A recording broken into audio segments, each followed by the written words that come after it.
I think Rivers of Carbon is really exciting because it really does bring together the idea of water, such an important part of these dry landscapes we live in, with the functional parts of the landscape and the movement of carbon, which is something we're obviously really interested in, the protection of our areas beside rivers and protection of biodiversity in them.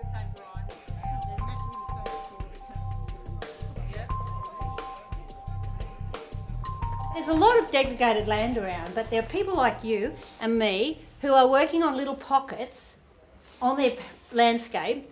You might not even get to the whole property, but you do a pocket here and a pocket there, and you just watch that little pocket just expand out because it's got biology in it.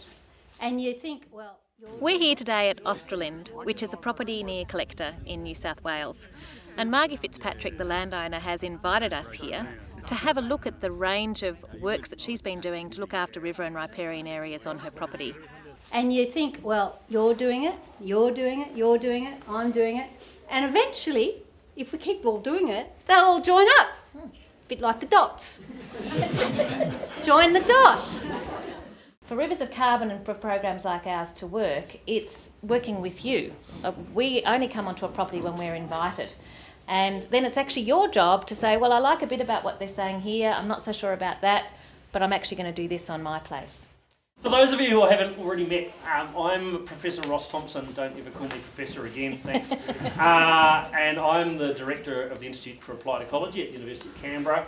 And essentially, my research has been in how to protect biodiversity, how to restore ecological function in landscapes that are human impacted. So I work a lot. So today I'm going to try and take us back 10,000 years and talk about the way that this landscape would have looked pre-major human impacts and particularly pre-European impacts.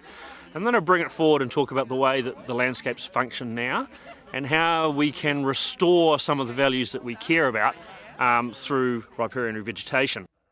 But I'd also like to acknowledge in particular the younger people who are here today. Because one of the things that we need to do is change the narrative around being on the land to one which is exciting and inspiring to young people so that they want to stay on the land, that they are excited by the potential of what they can do on the land. So if you're on this landscape tens of thousands of years ago, it would have been much wetter. So the drying trend that's happened over the last 18,000 years in this area has changed this landscape. That's a natural drying trend. This landscape would have had, imagine them, hippo-sized wombats. Okay? It would have had kangaroos that fill the same role as giraffes do in the African savannah. And they would have been pooing. They would have been taking the carbon out of that canopy and bringing it down into the understory. The soils in Australia are really, really old, as you know, and they're not fertile by global standards at all. But what those systems would have been very retentive of carbon. So what we tend to do when we modify systems is we make them leak. They leak the things we're most interested in. We want to keep phosphorus, nitrogen and carbon in our system. It's really easy to get discouraged by the state of the environment, but sitting there and being discouraged doesn't change anything. The reality is people have a real energy and motivation to try and make things better, and if we provide them with the right ways to direct that energy, absolutely we can protect the productive values of these farms and at the same time get back some of the things we've lost.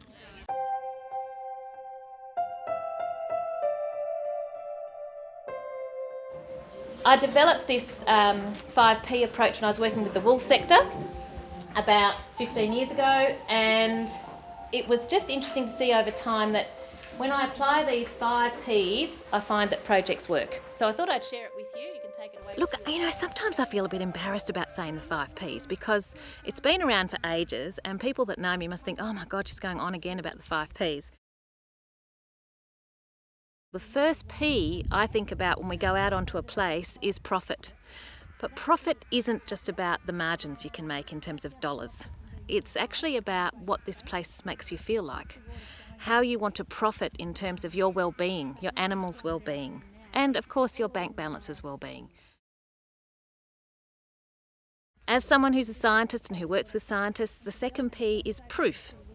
Now, proof is about providing people with evidence and confidence to act. And we have some fantastic scientists who have been working in this area for a very long time. As I say, I've been here for about 20 years or so, and they've understood the processes that underpin riparian zone functioning. The third P is people, so that's pretty self-evident. It's actually looking after and caring about people and the relationships you have with them. Next one is place. So here we are at Australind, Margie's place. So when we talk about place, it's about connection and identity. And the final P is promise. And promise is it's not just about the promises we make to each other, the expectations that we have of our relationships, but Ross Thompson, who talked today, talked about promise as being the promise of the future. And that's about hope and aspiration.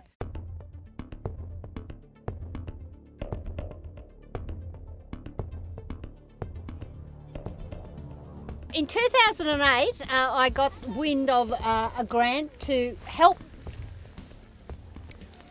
deal with erosion, and I couldn't believe my good fortune.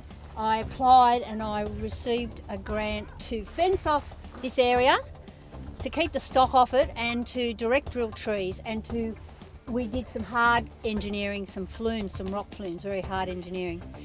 And I was just so grateful that it had begun.